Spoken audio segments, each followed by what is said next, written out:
Gavin Newsom will debate Ron DeSantis. Now we can finally determine who has the best underbite in politics. Trump wants the government to shut down, sort of the way a jilted lover hopes their ex will realize they're worse off and come crawling back. And a Democratic senator indicted for bribery says racism is to blame. That and more on this week's headlines. Welcome to America Uncovered. I'm Chris Chappell. Republican presidential candidate Vivek Ramaswamy has joined TikTok, making him the only GOP candidate to do so. This is despite him calling the platform digital fentanyl, pushed by the Chinese Communist Party, and saying it should be banned. Well, I guess that's slightly better than how the CCP pushes actual fentanyl. Ramaswamy justifies being on TikTok, saying, "We're in this to reach young people, to energize young people, and to do that, we can't just hide. You can't play in the game and then not play in the game, so we're here." If you're trying to get into the game that young people are in, forget TikTok. I want to see politicians jump into Fortnite. 1v1 me, bro. Although it would be awkward when someone snipes Robert F. Kennedy Jr. Influencer/boxer Jake Paul is supporting Ramaswamy's move to join TikTok and danced with him in a video on the platform. He says he wishes more politicians would try to connect with younger voters. Honestly, I think Jake Paul might be onto something. I think every politician should join TikTok, because if a bunch of 80-year-olds join it, then it officially won't be cool anymore, and the young people will abandon it like they did Facebook, leaving it a graveyard of multi-level marketing schemes and boomer minions memes. Speaking of Republican presidential candidates, the second GOP presidential debate took place. And once again, the elephant in the room everyone was focused on was the Republican elephant not in the room: Donald Trump. Despite skipping a second debate in a row, Trump is still dominating in the polls. And not even just the GOP primary polls, general election polls show Trump tied with or even slightly ahead of Joe Biden. Some even say that Trump won the debate he didn't attend. Man, who knew the secret to success is doing nothing? I'd make a joke about that, but as Trump proves, the most successful joke would be, Florida Governor Ron DeSantis isn't just debating Republicans. He's agreed to debate California Governor Gavin Newsom. It'll air on Fox News November 30th and will be moderated by Fox's Sean Hannity. Newsom's really walking into the lion's den here, or I guess it would be more accurate to call it a foxhole. Hannity says he's looking forward to providing viewers with an informative debate about the everyday issues and governing philosophies that impact the lives of every American.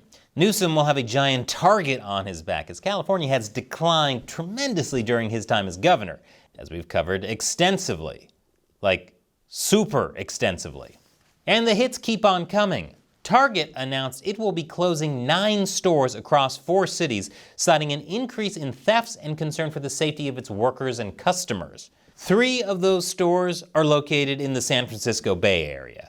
As if that wasn't enough, San Francisco is also on track to crush its overdose death record, as fentanyl is flooding the streets and even contaminating other drugs. Thanks, China. California is beginning to look like a zombie apocalypse, which I guess makes this a fair fight, since Florida man stories make Florida sound like a regular apocalypse. The culture war debate has officially come down to who's the least apocalyptic. They're fighting to see who's the cream of the crap. Many are wondering why Newsom is engaging in this debate in the first place. There's a lot of speculation that he might be gearing up for a 2024 presidential run, replacing Joe Biden as the Democratic nominee. This idea has its supporters. But Newsom says he won't be running and that Biden deserves it and he believes in him, which is how I know that he's lying about at least one thing. But let's take Newsom at his word. So he's just taking time out of his schedule to debate a governor on the other side of the nation just for the love of the game. Honestly, why not? I mean, it's not like California has bigger problems to worry about. And after the break, the Writers Guild of America reaches a tentative deal. Welcome back. The Writers Guild of America, which has been on strike for months, has reached a tentative deal with Hollywood studios. If this deal is ratified by WGA members, then writers can get back to work on TV and movie projects. And I say thank goodness. Now I can finally see how Stranger Things ends, be let down by it the way I was the last 2 seasons, and regret that the strike ended because that's 10 hours of my life I'm never getting back. President Biden is happy that the strike is over and called it a testament to the power of collective bargaining, because Joe Biden wants everyone to know he loves unions. He even joined striking auto workers on the picket line in Detroit, making him the first sitting president to walk with union members. Because Joe Biden loves unions. Everyone knows that. Well, everyone except rail workers, that is. Speaking of Biden and railroads, the White House announced it will spend $1.4 billion across 35 states and Washington, D.C. to improve rail safety and boost capacity. Even some Republicans are behind this move, with Mississippi Senator Roger Wicker saying this is a significant milestone representing years of dedicated efforts to reconnect our communities after the devastation of Hurricane Katrina. It's nice to see Democrats and Republicans agreeing on something, instead of Republicans just using this as an excuse to say, this is the most money a Biden has spent doing rails since Hunter. I mean, the joke was right there.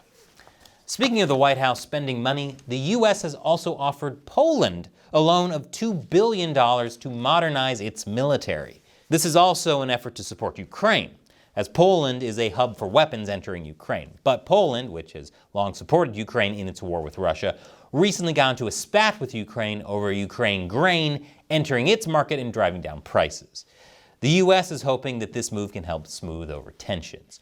But with all this talk of nations being invaded and how it could lead to World War III, it's probably also a smart idea to make sure that Poland is able to defend itself, because if the History Channel, running nothing but World War II documentaries for the last 20 years, has taught me anything, it's that Poland getting invaded leads to tons of documentaries on the History Channel. As of this recording, Congress is still on track for a government shutdown, as Speaker of the House Kevin McCarthy still doesn't have a deal. This is despite catering to members of his party that are holding out for more spending cuts.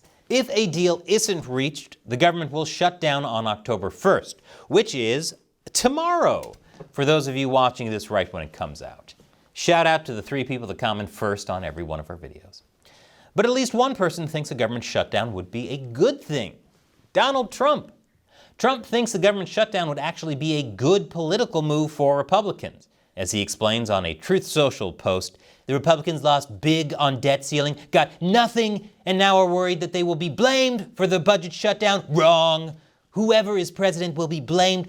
In this case, crooked as hell, Joe Biden. Our country is being systematically destroyed by the radical left, Marxist, fascist, and thugs, the Democrats. Unless you get everything, shut it down. Apparently, the art of the deal is, unless you get everything you want, let it all burn to the ground. Is the Donald a Trump, or is he a Targaryen? I'm just saying, Donald Trump and Daenerys Targaryen have the same initials. Speaking of Trump, a New York judge ruled that Trump lied about his net worth, over-exaggerating it and the value of his company to commit fraud. He'll now be sued in a civil trial brought against him by New York State's Attorney General. For example, Trump claimed his triplex penthouse in Trump Tower was 30,000 square feet. It's actually closer to 11,000. Trump's defense team argued the calculation of square footage is a subjective process that could lead to differing results or opinion based on the method employed to conduct calculation. Yes, a square foot is such a nebulous term. Could be anything, really. In fact, have you ever even seen a square foot? But the judge also did some shady fudging of the numbers, like valuing Mar-a-Lago at $18 million when most real estate insiders say it would list at $300 million. Of course, that kind of tactic could be a great way for the government to seize property from landlords. Sounds familiar.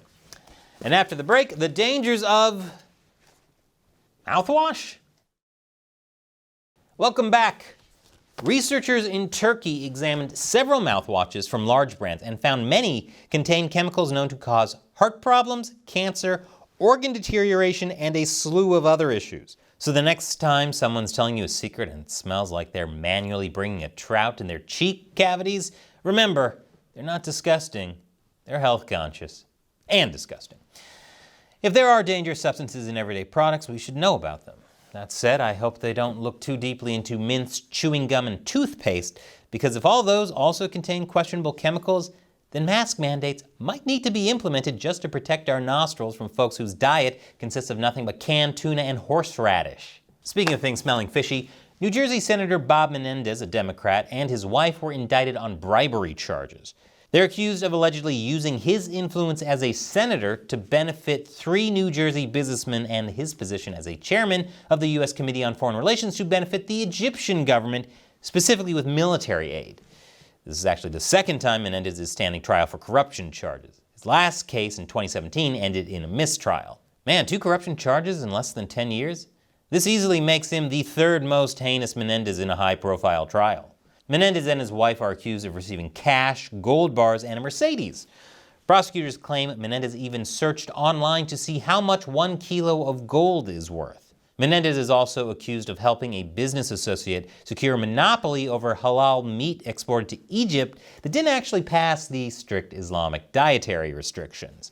On the bright side, I'm glad to hear about a scandal involving a Democratic politician trying to export their meat, and it isn't a euphemism for Anthony Carlos Danger Wiener.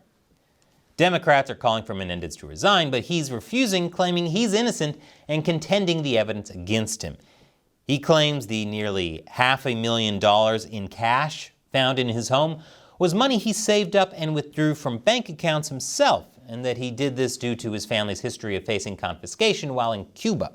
Worth noting is this cash was kept in envelopes that had the fingerprints of one of the other defendants charged in this case. This is like the police finding 30 human pinkies in your freezer and you say, "I grew those myself. It's just a coincidence the fingerprints match all those people I killed. Went missing. And I only Googled how much are 30 pinkies worth because I'm curious." Menendez defended his actions in a press conference. If you look at my actions related to Egypt during the period described in this indictment and throughout my whole career, my record is clear and consistent in holding Egypt accountable. Oh, there was accounting going on. He was accounting all that sweet bribe money. $500,000 in savings he saved up himself and kept in envelopes around his house, like innocent people do. So what's really behind this investigation? Racism. At least according to Menendez, who said in a statement that everyone's rushing to judge him and push him out of his seat because he's Latino. And I gotta say, I agree. The American justice system is biased against politicians of color. That's why there are so many indictments against Donald Trump. This is obvious tangerine American discrimination. Although the Supreme Court just ruled against a congressional map drawn by Alabama Republicans because it runs afoul of the Voting Rights Act and dilutes the power of black voters, so that kind of hurts Menendez's theory that the whole justice system is racist. Since Menendez isn't stepping down, New Jersey Representative Andy Kim said he would run against him because New Jersey deserves better, causing everyone who's ever been to New Jersey to say, "Do they though?" If Menendez somehow doesn't get convicted, in order to win re-election, he's going to need to appeal to young voters, which means he's going to need to start a TikTok and hopefully help destroy that app once and for all.